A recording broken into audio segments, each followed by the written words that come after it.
um parênteses sobre Portuguesa base, né? Porque o André comentou aqui, Portuguesa foi eliminada na Copa São Paulo de Futebol Júnior pro Cruzeiro, de novo, por 3-1, Portuguesa estava vencendo por 1-0, uma lambança do goleiro do Cruzeiro. Aí, de repente, teve um lance polêmico ali, que pra mim não era pênalti. Pra você, Bruno, eu vi muita gente falando aqui, a Portuguesa se vergonha na Copinha, Portuguesa mal na Copinha. Pra você, a Portuguesa sai de cabeça erguida ou de cabeça baixa nessa Copa São Paulo de Futebol Júnior? Gedra, todas as campanhas de destaque que a Portuguesa teve nesses últimos anos, essas 2 eliminações seguidas para o Cruzeiro, aquela eliminação contra o Flamengo em 2018, que a gente conversou até em lives anteriores, a gente tem mais é que bater palma para essa molecada, independente se eles vão vingar ou não, porque por muitas vezes foi o sub-20 que deu muito mais orgulho para a gente do que o profissional, então a gente não pode esquecer disso. Tem uma outra questão, desse elenco eu aposto nos goleiros, e fizeram aí um bom 2024. O Edu hoje, se alguém ficou com alguma dúvida, pelo amor de Deus, assiste o jogo de novo. Cara, a defesa que ele faz depois que a Portuguesa toma o segundo gol é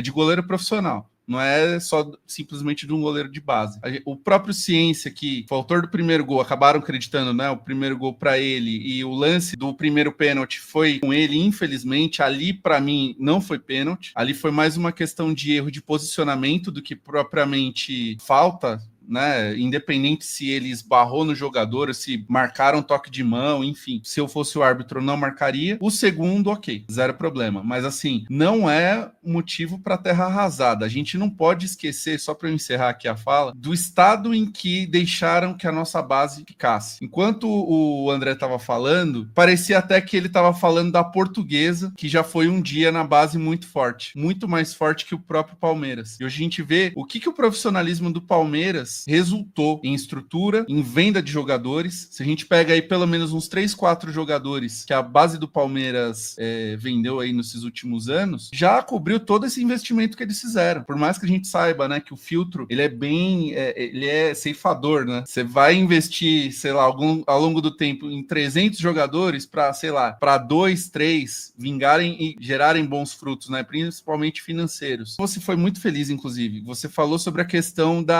foi a formação de um time ainda pela associação. Agora, você imagina daqui para frente a SAF montando o elenco para a Copinha, para o Campeonato Paulista Sub-20, para as outras categorias que a Portuguesa durante um tempo deixou de investir. Então a gente tem aí uma outra folha em branco. Então assim, não é terra arrasada, estou olhando com bons olhos. Tem pelo menos aí de 3 a 4 jogadores que a gente pode aproveitar no profissional e a gente tem que seguir a vida e a gente tem as outras competições da base aí para seguir. Porque assim, pessoal, esse time não foi, a SAF não mexeu nesse time da Portuguesa em nenhum momento. E isso não é desmerecer o time sub-20 da Portuguesa, tá? Porque o time sub-20 da Portuguesa fez uma boa preparação, foi campeã da Copa Conecta Foot, vice-campeã da Paulista Cup sub-20. Tem muitos jogadores ali que evoluíram bastante. Os 2 primeiros jogos, inclusive, teve desfalques. A gente viu, o Ciência não jogou, que era titular. O Cauã não jogou, que era titular. O goleiro, eu não lembro se foi o Du, acho que foi o Du. Ele não jogou também porque os 3, com mais outros 2 atletas, estavam tudo fazendo a pré-temporada com a equipe principal. Eu entendo a frustração, até vou colocar o comentário aqui do nosso grande J. Pereira Leal, ele mandou aqui, é compreensível a frustração, mas nossa torcida precisa compreender as circunstâncias para evitar esse hábito de terra arrasada. Concordo, plenamente. Porque se a gente for ver, o Fabrício Bento não fez um trabalho ruim, pessoal. Claro, a gente quer ser campeão da Copinha e tudo, só que assim, vamos analisar esse time. O que você falou, Bruno, eu concordo plenamente. Os goleiros não prestam? Eles prestam. São bons goleiros. São bons jogadores? Não são bons jogadores.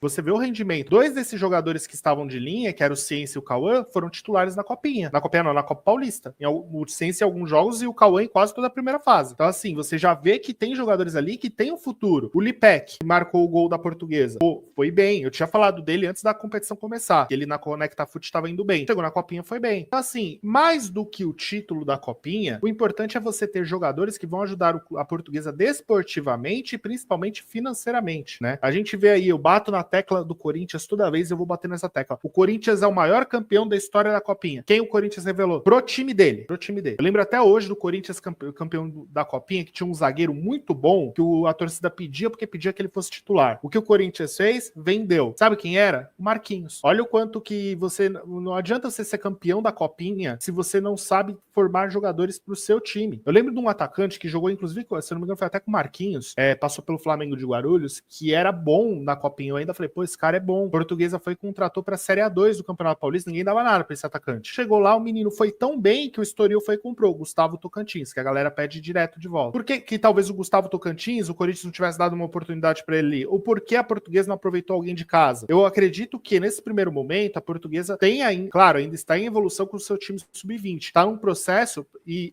outro ponto. Esse foi a primeira copinha sem o Alandotti, que querendo ou não, a gente tem que, o Alandotti refez todo o sub-20 da Portuguesa. Isso aí, o trabalho do Alandotti, do César, foi do Eduardo, que não tá na equipe mais, do Emerson agora, foi excepcional. E o Fabrício soube segurar as pontas também, né, Bruno? Acho que a gente tem que levar isso também em consideração, Exato. né? Concordo com você, ainda mais se a gente leva em conta, né, que o Alandotti, ele assume o profissional para a Copa Paulista e o Fabrício, ele já entra para as duas competições do final do ano. E ele não deixou a Portuguesa cair em produtividade e qualidade. Pelo contrário, por mais que o lado torcedor a gente se frustra, a gente fica chateado com uma eliminação, é lógico que a gente gostaria que a Portuguesa conseguisse aí o tricampeonato da Copinha, mas hoje, para nossa necessidade, é assim, todas as vezes que eu aparecer aqui no Netlusa, eu sempre vou reforçar. A gente precisa exercitar esse momento e essa nova realidade da Portuguesa. Nós não somos mais um clube que era formador como era nos anos